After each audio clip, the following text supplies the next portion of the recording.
ঈদ মিলাদুন নবী উদযাপন করা স্পষ্ট একটি বিদাত। আল্লাহ রাসূল সাল্লাল্লাহু আলাইহি ওয়াসাল্লাম কখনো এই ঈদ অর্থাৎ ঈদ মিলাদুন নবী উদযাপন করেননি, করার আদেশও দেননি। এমনকি চারজন খোলাফায়ে রাশিদিন তিনাদের মধ্য থেকে কোনো একজনও তাদের খেলাফতের জামানায় না নিজেরা করেছেন না করতে কাউকে আদেশ দিয়েছেন।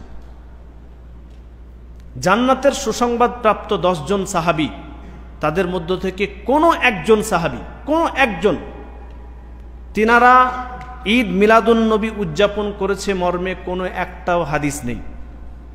লক্ষাধিক সাহাবী, তিনাদের মধ্য থেকে কোনো একজন সাহাবী ঈদ মিলাদুন নবী উদযাপন করেছেন বা করতে বলেছেন বা কেউ করেছেন সমর্থন জানিয়েছেন মর্মে কোনো ধরনের হাদিস কেউ কিয়ামতের সকাল পর্যন্ত নিয়ে আসতে পারবে না।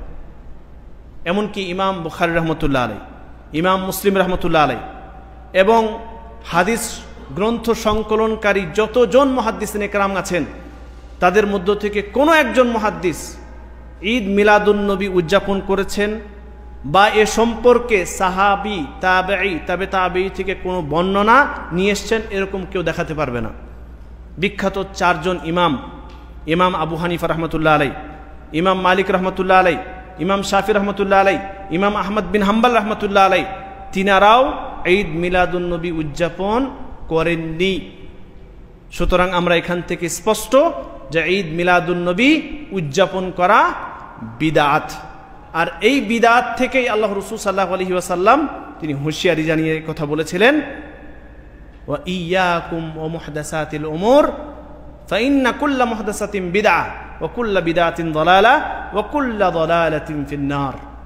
আল্লাহ রাসূল সাল্লাল্লাহু আলাইহি ওয়াসাল্লাম তিনি বলেন যে তোমরা দ্বীনে ইসলামে নতুন কিছু আবিষ্কার করা থেকে বিরত থাকো, কারণ প্রত্যেকটি এমন জিনিস যা শরীয়তে নতুনভাবে ঢোকানো হয়েছে, নতুনভাবে আবিষ্কার করা হয়েছে সেটি বিদআত। আর প্রত্যেকটি বিদআত পথভ্রষ্টতা, গুমরাহি এবং গুমরাহি মানুষকে নিয়ে যাবে জাহান্নামের দিকে। সুতরাং আমরা স্পষ্ট ভাষায় বলতে চাই যে ঈদ মিলাদুন নবী উদযাপন করা স্পষ্ট বিদআত। কারণ আল্লাহ রাসূল সাল্লাল্লাহু আলাইহি ওয়াসাল্লামের মৃত্যুর প্রায় কাছাকাছি 600 বছর পর 604 হিজরিতে, মতান্তরে 625 হিজরিতে এটি আবিষ্কার হয়।